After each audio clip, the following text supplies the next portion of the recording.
Who's the stupidest person you've met, and what story sums it up? One of my checkers took a donut out of the pastry bag and attempted to scan the donut. That was an awkward coaching opportunity. A guy I worked with got a fake call-up papers for the first Iraq War, UK forces. Fake to the extent it told him he had to finance and bring his own tank. He totally fell for it. He once turns up to training on the hottest day of the year wearing a thick, heavy coat and said that he was hoping to get a tan. He somehow thought you got a tan by wearing heavy layers in the heat, like a fucking pressure cooker. I was working at a Subway.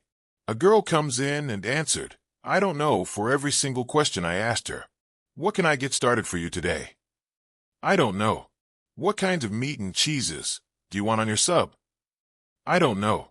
Eventually, I just made 2 of our most popular subs because she literally would not tell me what she wanted. I put the most popular veggies on, like the stuff that most people got with those sandwiches. She would not tell me a single thing about what she wanted with those damn sandwiches. Like half an hour later, this guy comes in, and he's mad. He says we made the wrong sandwiches. I looked outside and saw the girl who kept saying, I don't know, out in the car that the angry guy came out of. I heaved a heavy sigh and told him about the experience I had with his girlfriend. He just nodded, said I'm sorry, and left. It seemed as though that was not the first time this had happened to him. When I was 18, my friends and I went on a road trip together, 3 of us. We agreed on a budget and put money in an envelope to cover mutual costs like gas, camp food, excursions. All but Olivia, because she didn't get to the bank. We made sure she had money and a debit card, and we were going to help her pull money from the ATM. We embark on this trip and stop to use an ATM. She doesn't know her PIN. I truly believe this. She was not very bright. We agreed to cover the cost, and she would pay us back because we knew she had the money. A few days into the trip, she uses that card to buy some things at a gas station. We ask her how she used it if she didn't know her PIN. Ladies and gentlemen, she didn't know that was also the PIN to access the ATM. My first-year uni roommate. She had pretty sheltered life before coming to Canada for school. Never had a boyfriend. She met a guy, went to Campus Health to get some birth control, and they prescribed birth control pills. She proceeded to come back to the dorm and took all 21. She wasn't feeling well the next day and asked me for help. Thought it was the BCPs maybe. I asked where they were so I could take a look, and she said the package is in the garbage, which is how I found out she took them all at once. I was like, you are only supposed to take one a day for 21 days. And she was like, they never told me that. And what happens when I stop taking them? Should I not have sex then? Absolutely no clue.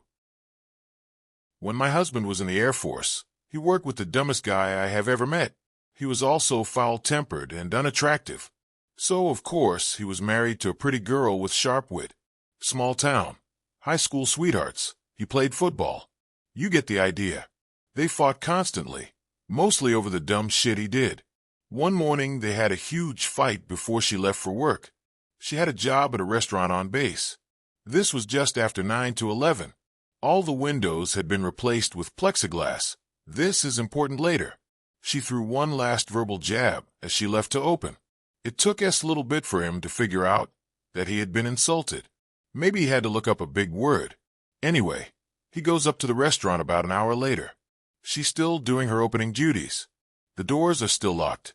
He starts yelling and throwing a fit, demanding to be let inside. She mocked him from behind those big plexiglass windows. He couldn't take it anymore. He picked up a cinder block from the flower bed in front of the window and hurled in at the plexiglass with all he was worth. It bounced off and smacked him square in the head, knocking him down. They didn't stay married. Receptionist at my old clinic named Sarah. I was about 6 months pregnant with my second child, and I felt a pretty big kick, and I guess I winced when I put my hand on my belly. Sarah excitedly asked, "Are you in labor?" I said something like, "No, baby girl just kicked." Sarah looked at me like I was the dumbest person in the world and said, That's not possible. She doesn't have any legs." I told her maybe she should go look at pics of 6-month fetuses, and she laughed at me and informed me that cameras that do that don't exist. Sarah had been fired by the time I came back from maternity leave.